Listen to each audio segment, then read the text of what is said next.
Nah, ini saya di hujan-hujan yang rintik-rintik ini, sengaja saya cari momen di pinggir laut dan hujan.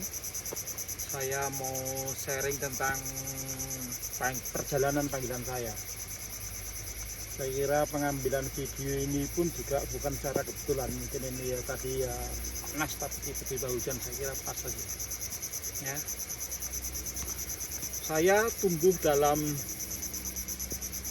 keluarga Katolik, orang tua Katolik, adik-adik saya Katolik, tetapi tetangga-tetangga saya mayoritas bukan orang Katolik. Seluruh desa hanya 5 keluarga saja yang Katolik.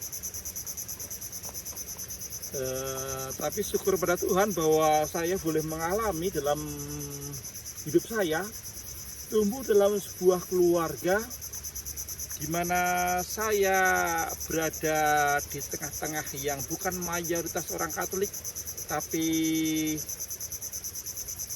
diajak terus-menerus untuk hidup dalam hidup menggereja. Sehingga sejak saya SD pun namanya pelajaran agama begitu, di luar pelajaran agama, di luar kurikulum sekolah, ada seorang guru bahasa Indonesia yang mempunyai panggilan untuk mengajar begitu.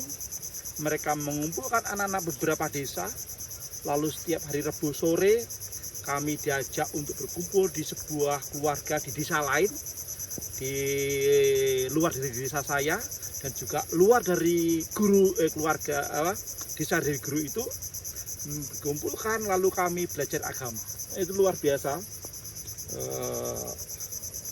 Tidak dibayar, dia bukan katekis, bukan guru agama, tapi guru bahasa Indonesia. Tetapi sekali lagi dia satu di antara banyak orang yang terpanggil untuk mengajar agama untuk anak-anak.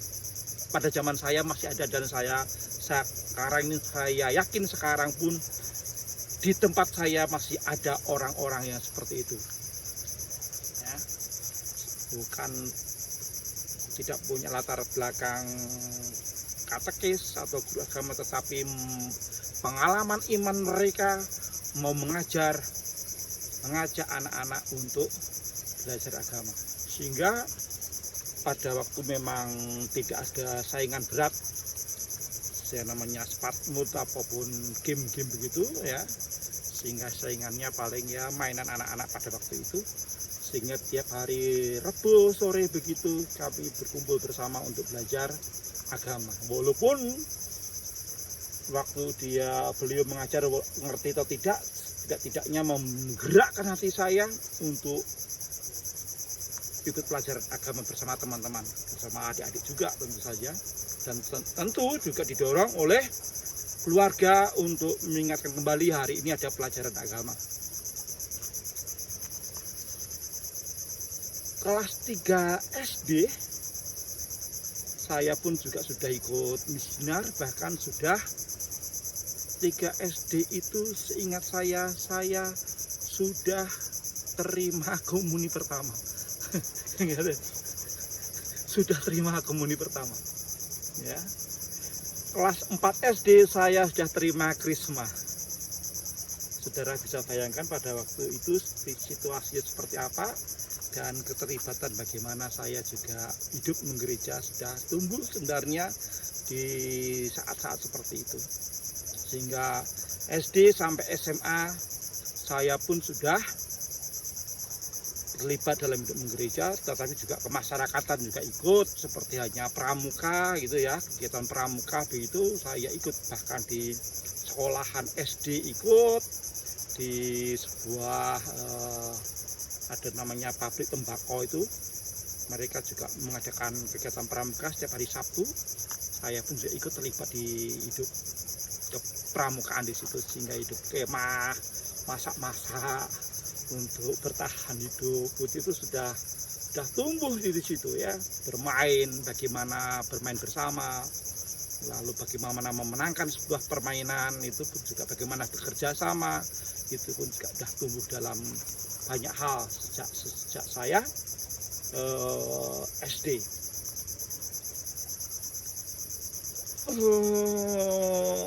kapan saatnya saya itu muncul panggilan di seorang imam, tidak tahu pasti. Yang jelas waktu kecil saya tidak pernah pengen jadi seorang imam.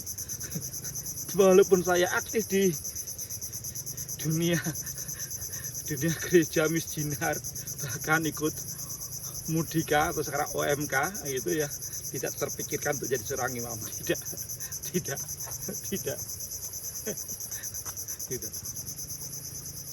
Ya.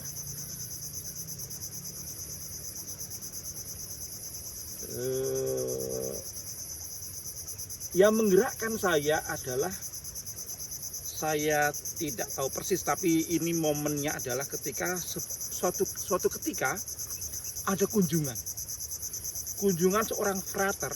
Itu fraternya siapa, dari mana, saya pun tidak tahu persis siapa dia. Ya, cuma pada waktu kunjungan yang ada saya dan adik-adik saya. Ya, adik-adik saya waktu itu sekitar SMP kalau nggak salah ya, SMP begitu. Lalu frater itu bertanya secara acak begitu ya, mengenai kunjungan karena orang tua nggak ada, ibu saya nggak ada, bapak saya nggak ada, yang ada saya dengan adik-adik saya. Dia bertanya, besok kalau gede mau jadi apa? Spontan saya bilang mau jadi pastor, mau jadi romo. Ya. Adik-adik saya bilang mau jadi suster. Ya. What happened? Kenapa nggak pengen jadi tentara? Bapak saya tentara.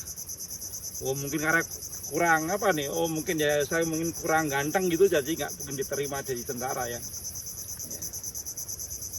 Tetapi jawaban saya secara spontan itu mengiang, ya mengiang. Sehingga ketika kelas 3 SMP akhir-akhir itu gelisah. Aduh gimana ini? Ya. Sehingga pada waktu itu saya memberanikan diri untuk mendaftarkan diri di seminari melalui paroki. Ya waktu itu di daerah saya sebelum dimekarkan menjadi paroki Roh Kudus Kebenarum adalah paroki Maria Assumpta. Saya datang ke pastor paroki dan mendaftar. Ini bagi saya cukup menarik adalah saya mendaftar seminari ketika saya SMP kelas 3 loh ya. Dan pada waktu itu uang pendaftaran dan juga untuk ujian harganya waktu itu biayanya Rp3.000. Seingat saya Rp2.000, Rp3.000 begitu. Tetapi saya tidak punya uang.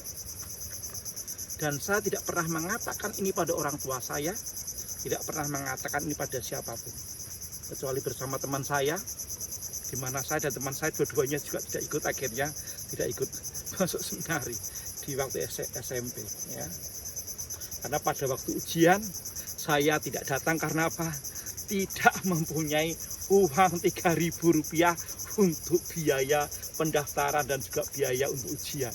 Dan itukah saya pun seandainya terus terang pada pastor paroki atau orang tua mungkin ya dikasih, tapi mungkin ya hanya sekedar mau ikut mendaftar atau seperti apa motivasinya mungkin ya kurang kuat begitu ya. Tetapi keberanian untuk mendaftar sendiri bagi saya ya sebuah pengalaman tersendiri bagi saya sendiri ya, yang boleh saya bagikan pada Anda semua, bagi anak muda, bagi anak, bagi orang tua juga. Akhirnya tahun berlalu, kemudian saya masuk SMA di luar, tidak di seminari. Kemudian kelas 3 gelisah lagi. Karena janji bahwa saya menjadi pastor, tetapi seingat saya, janji saya adalah tidak ingin jadi pastor. Ketika frater itu mengatakan, kamu mau jadi apa? Saya mengatakan saya mau masuk seminari.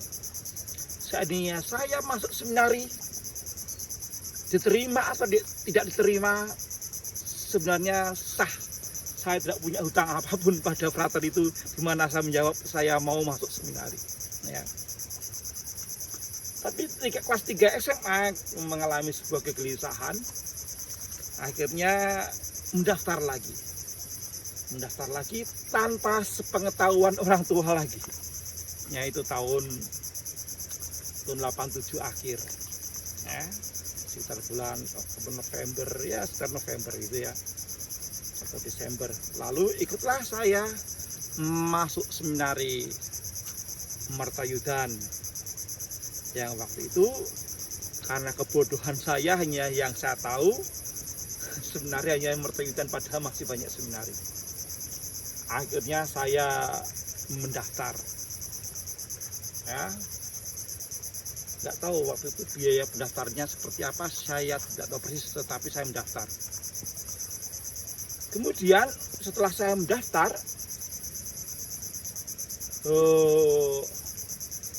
pastor paroki saya rupanya memberitahu orang tua saya bahwa saya mendaftar ke seminari. Lalu orang tua saya secara luar biasa memberitahukan hal ini pada saya, sehingga suatu ketika pas malam hari, pas waktunya tidur begitu, tiba-tiba ibu saya nyusul ketika saya tidur. Saya masih ingat ibu saya ada di sebelah kiri saya, ya. Lalu tidak lama kemudian bapak saya nyusul sebelah kiri saya. Wah, tumben-tumben mereka ini nyusul saya tidur, tiba-tiba berbaring di samping kiri kanan saya, ya. Lalu ibu saya ngomong begini, apa betul kamu daftar seminari, kata Romo Paroki, kamu daftar seminari? Saya jawab iya. Terus bapak saya bilang begini, tanya begini, lalu apa yang menjadi kendala bagimu? Bapak saya mempertanyakan apa yang menjadi kendala bagi saya ketika saya masuk seminari. Waktu itu saya sok jagoan, sungguh-sungguh saya sok jagoan. Merasa bahwa saya anak pertama dari 4 bersaudara. Saya punya adik 2 perempuan dan 1 laki-laki. Saya jawab begini pada bapak ibu dan saya, bapak dan ibu saya yang mengatakan demikian. Yang menjadi kendala saya adalah saya anak pertama. Saya nak marep, saya nak sulung. Saya punya tanggung jawab untuk adik-adik saya. Nah, sok jagoan ya. Sekolah aja nilainya merah-merah semua. Gitu sok jagoan mau peduli dengan masa depan adik-adiknya, kan kurang ajar ya. Tapi setidaknya mulut saya waktu itu terucap begitu ya. Lalu bapak saya ngomong begini yang membuat saya menangis dan menetes air mata waktu itu. Bapak saya ngomong begini, apa kamu kira kalau nggak ada kamu adik-adik kamu terlantar? Waktu itu saya sungguh-sungguh terpukul. Apa kamu pikir, apa kamu kira kalau tidak ada kamu adik-adik kamu terlantar? Wah, disitulah kemudian saya mendapatkan wejangan dari orang tua saya bagaimana semangat, perjuangan dan segala sesuatu banyak hal kemudian diberikan pada saya malam itu. Akhirnya dengan tekad bulat saya masuk seminari dan ikut ujian. Dan akhirnya tahu hasilnya apa? Hasilnya apa? Tidak diterima. Tidak diterima di Mertayudan. Song.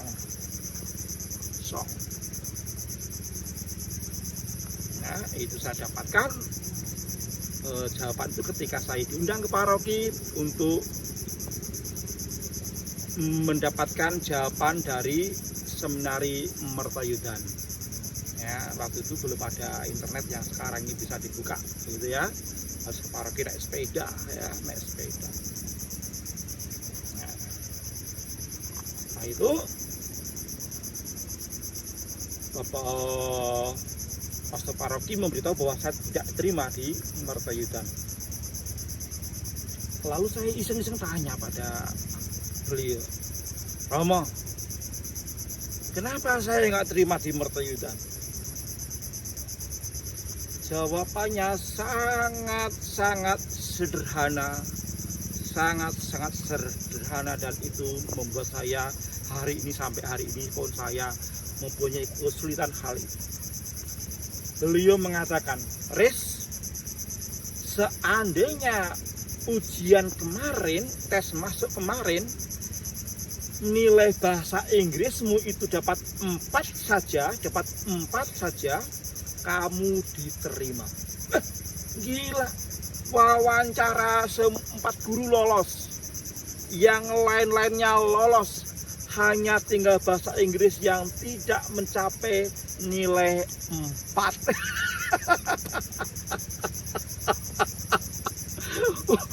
Betapa bodohnya saya dengan bahasa Inggris.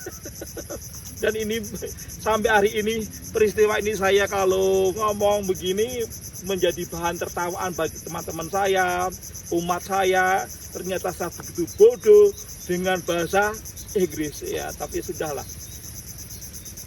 Tapi sebelum keluar dari pastoran, saya balik lah ya. Saya balik tanya ini, Romo, seminari itu ada mana saja selain Mertoyudan? Lalu beliau mengatakan, oh tidak hanya Mertoyudan, ada Bogor, ada Blitar, ada Malang, ada Jakarta, ada Flores, ada macam-macam. Saya terbuka mata. Boleh saya mencoba seminari yang lain? Nah, disitulah kemudian saya memilih seminari Bogor. Ini perjalanan panggilan saya, ya. Bagaimana, apa yang membuat saya itu dipanggil, saya tidak tahu persis, tetapi tidak-tidaknya ada sebuah janji, dan janji untuk masuk seminari, dan kemudian digabung lagi. Sebenarnya tidak ada banyak hal yang bisa saya harapkan untuk ke depan. Saya yang terpuruk begitu, Tuhan ambil, Tuhan kasih daya, Tuhan kasih kesempatan lewat banyak orang, lewat banyak peristiwa, sehingga saya boleh masuk seminari. Dan sampai hari ini saya mengalami rahmat itu. Kalau ada yang lain, pertanyaan yang lain, nanti saya tambah lagi ya. Oke.